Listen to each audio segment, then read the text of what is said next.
नमस्कार बच्चों, इस वीडियो में क्लास 10th मैथ प्रश्नावली 3.1 दो चर वाले रैखिक समीकरण युग्म के प्रश्न 2 को सॉल्व करेंगे।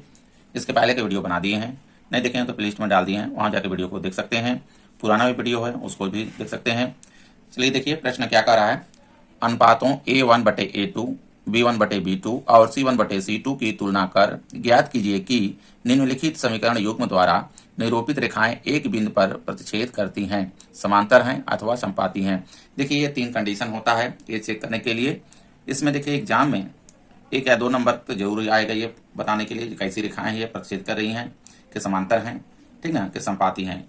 तो ये देखिए हमको ये 2 है समीकरण दिया हुआ है, ठीक है। इससे हमको चेक करके बताना है। जैसे मान लीजिए ग्राफ में इसको हम खींचे अगर तो किस तरह की रेखाएं होंगी ये कह रहा है, ठीक। तो पहला देख लेते हैं। इसमें पहला है क्वेश्चन, ये है 5x। पहला देखिए 5x ऋण में 4y धन 8 बराबर 0 ये है, ठीक है। इसको मान लेते हैं पहला समीकरण मान लेते हैं 1। अब ये है मेरा 7x धन 6y ऋण 9 बराबर 0, इस समीकरण 2 बना लेते हैं। तो पहले देखिए इसमें A1 A2 B1 B2 C1 C2 ये निकालेंगे। तो समीकरण 1 को हम देखिए यहां से समीकरण 1 को A1x plus B1y plus C1 equal to 0 से, देखिए ये मूल समीकरण ही होता है ये, क्योंकि ax by plus c equal to 0 ये मूल समीकरण होता है। तो पहले समीकरण के लिए 1, ठीक ना, A1 हो गया, B1 हो गया, C1 हो गया इतने से, तथा समीकरण 2 को A2x plus B2y plus C2 equal to 0 से तुलना करने पर, 0 से तुलना करने पर, ठीक है। जब तुलना करेंगे देखिए इसमें पहले का समीकरण किससे करना है। x देखिए x का गुणांक इसमें क्या है, A1 है, ठीक ना। तो A1 बराबर, इसमें देखेंगे पहले वाला समीकरण x का गुणांक क्या है, 5 है, ठीक ना। तो A1 कितना हो जाएगा, 5 हो गया। B1 देखिए यहाँ पे y का गुणांक कितना है, B1, यानी B1 बराबर हो जाएगा, इसमें देखेंगे y के गुणांक, y गुणांक कितना है, 4 है। ऋण में 4 चिन्ह सहित लेते हैं, ध्यान दीजिएगा, ठीक ना। तो ऋण में ये कितना हो गया, 4 हो गया। इसी तरह से देखिए C1 देखिए ये है, C1 मेरा यहाँ पे 8 है, ये 8 हो जाएगा। और समीकरण 2 को इसी तरह से देखिए कर लेंगे। समीकरण 2 में देखिए यहाँ पे क्या है कि A2, ठीक है, x का गुणांक कितना, A2 बराबर, ठीक है, क्या हो जाएगा, देखिए x का गुणांक इसमें लेंगे, ये है मेरा 7 हो जाएगा। B2 बराबर, B2 यानी ये y का गुणांक B2, इसमें देखिए y गुणांक कितना है, 6 है, तो ये हो जाएगा मेरा 6, ठीक। अब C2 बराबर, C2 कितना है, देखिए C2 यहाँ पे है, ठीक है, तो यहाँ पे क्या है, ये ऋण में 9 है, ऋण में 9 है। अब यहाँ से देखिए निकालेंगे A1/A2, देखिए आ जाएगा A1/A2 निकालते हैं। तो A1 कितना है मेरा, 5 है, और A2 कितना है, 7 है, बटे में कर लेंगे। B1/B2 निकालते हैं, बराबर, देखिए ऋण में 4/6, चाहे तो इसको काट के छोटा कर सकते हैं, ठीक है। तो छोटा कर देंगे, देखिए 2 दूना 4, 2 तिहाई 6 हो जाएगा, यानी बराबर आ गया, ऋण में 2/3 आ जाएगा। C1/C2 निकालते हैं, C1/C2 बराबर, C1 कितना 8 है, और बटे में कितना हो जाएगा, ऋण में 9 हो गया, ये आ गया। इसमें देखिए कंडीशन क्या आ रहा है, देखिए 3 कंडीशन होता है, इसमें थोड़ा सा समझ लीजिए। देखिए 3 कंडीशन होता है, अगर A1/A2 बराबर ना हो B1/B2, ठीक है, तो दोनों रेखाएं एक बिंदु पे क्या करेंगी, प्रतिच्छेद करेंगे। इस तरह से देखिए एक रेखा मान लीजिए ये है, एक रेखा ये, एक बिंदु पे क्या करेंगी, प्रतिच्छेद करेंगी। आई बात समझ में। इसी को बोलते हैं हल, अद्वितीय हल भी बोलते हैं इसी को, और ये संगत हल भी इसी को बोलेंगे, संगत यानी जिसका भी हल निकले उसको संगत बोलते हैं। तो ये कंडीशन हो गया पहला।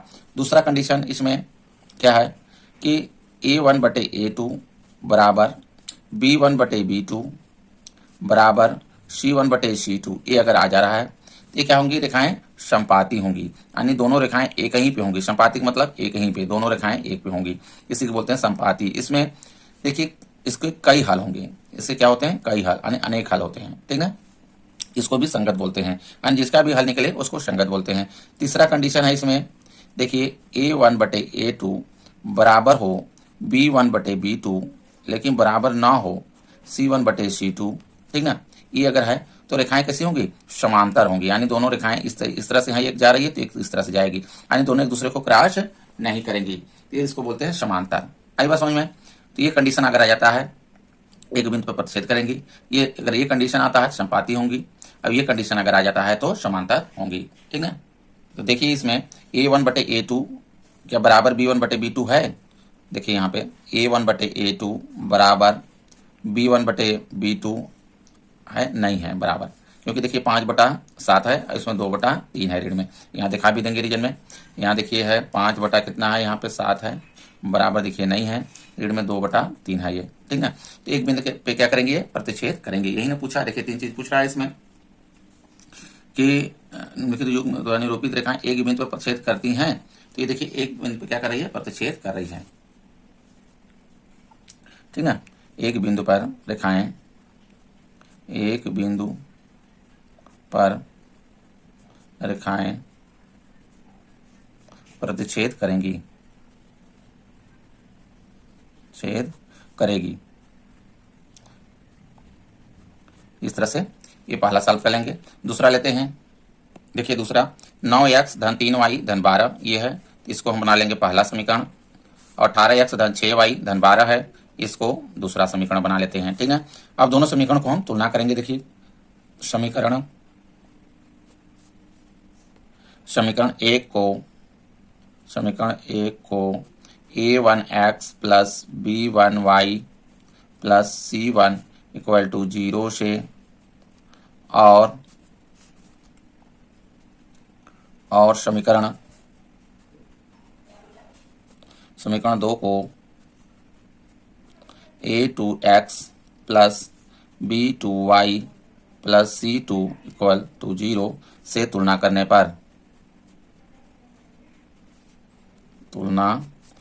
पर देखिए पहले समीकरण को किससे करना है, इससे करना है। तो x का गुणांक कितना है, यहाँ पे A1 है, A1 बराबर करेंगे। ठीक है, तो x का गुणांक देखिए पहले वाला हम देखेंगे समीकरण में, यहाँ पे 9 है तो ये 9 हो जाएगा। इसी तरह से देखिए B1 यानी y गुणांक कितना है, B1 यहाँ देखिए y गुणांक कितना है, 3 है, बराबर हो जाएगा 3। ठीक है, अब C1 बराबर C1 देखिए 12 हो जाएगा यहाँ। ठीक है, अगर चिन्ह अगर ऋण में रहता तो ऋण में लेते, ठीक है, चिन्ह सहित लेते हैं, क्योंकि देखिए इसके पहले 12 के पहले क्या धन होता है, ये धन का चिन्ह नहीं लगाया जाता है, ये आप लोगों को मालूम है। अब देखिए समीकरण 2 को x का गुणांक कितना है, A2 है, यहाँ पे देखिए तो A2 बराबर x का गुणांक यहाँ पे 18 हो जाएगा। ठीक है, B2 बराबर देखिए B2 यहाँ पे y गुणांक है, ये y गुणांक लेंगे तो यहाँ पे हो जाएगा ये 6 हो जाएगा। अब C2 बराबर 12। ठीक है, अब यहाँ से देखिए निकाल लेंगे A1/A2 बराबर देखिए 9 बटा ये हो जाएगा मेरा 18, यहाँ A1 ऊपर रखेंगे, A2 नीचे रखेंगे, ये देखिए कट रहा है, काट लेंगे, 9 1 कम 9, 9 दूना 18। ठीक है, ये आ गया 1/2 आ गया। अब देखिए इसी तरह से B1 B2 को निकाल लेते हैं, B1/B2 बराबर B1 कितना है, 3 है देखिए यहाँ, अब B2 6 है, अब ये भी देखिए कट जाएगा, 3 1 कम 3, 3 दूना 6 कट गया, बराबर आ गया 1/2 आ गया।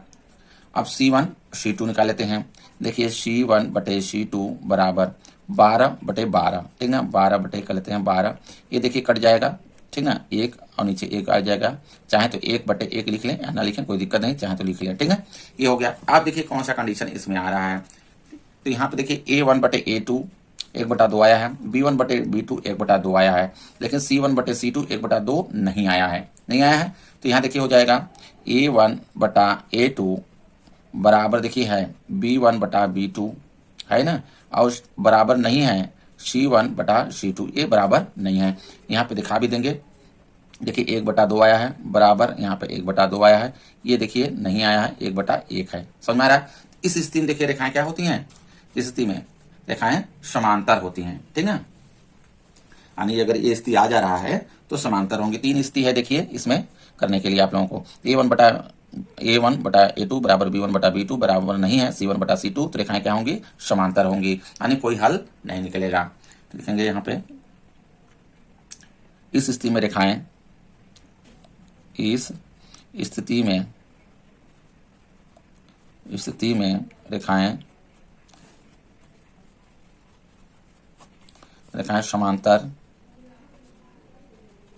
समांतर होंगी। ठीक है, अगला लेते हैं क्वेश्चन इसमें। देखिए तीसरा, 2x ऋण y धन 9 बराबर 0 है, 6x ऋण 3y धन 10 बराबर 0। इसको पहला समीकरण बना लेंगे और इसको दूसरा बना लेंगे, ठीक ना। अब देखिए तुलना करेंगे इसमें समीकरण एक को a1x plus b1y plus c1 बराबर 0 से और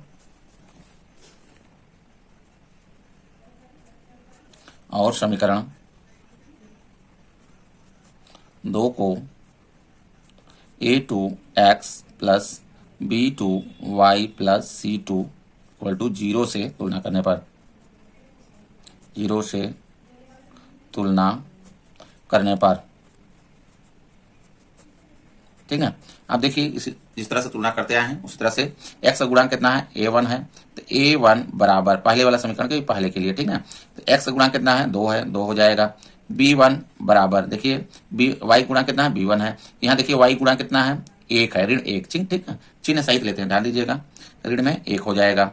c1 बराबर देखिए c यहाँ है तो c ये 9c हो जाएगा, ठीक ना। इसी तरह से बी ये वाला कर लेंगे दूसरे वाला समीकरण को, तो देखिए यहाँ पे हो जाएगा a2 बराबर x गुणांक a2 है, x गुणांक इसमें देखिए कितना है, 6 है।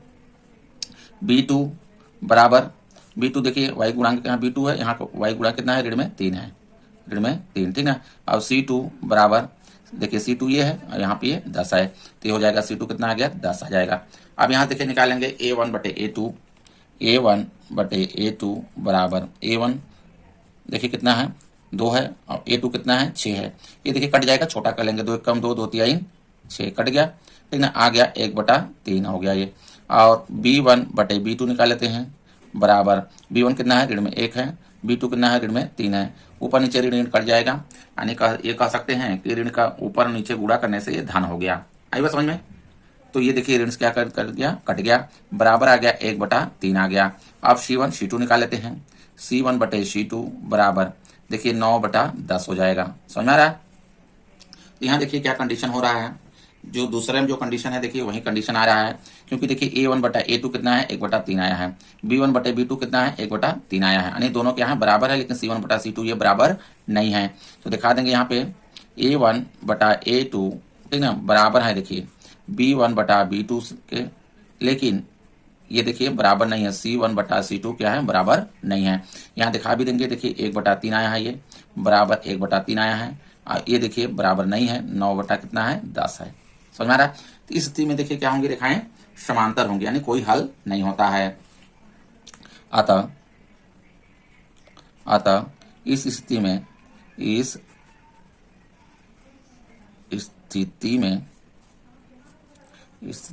रेखाएं समांतर होंगी, ठीक ना। इस तरह से जब रेखाएं समांतर हैं तो कोई हल नहीं होता है, ये भी याद रखिएगा। इस तरह से सॉल्व करेंगे। वीडियो अच्छा लगा तो लाइक करें, चैनल को सब्सक्राइब कर लें। धन्यवाद।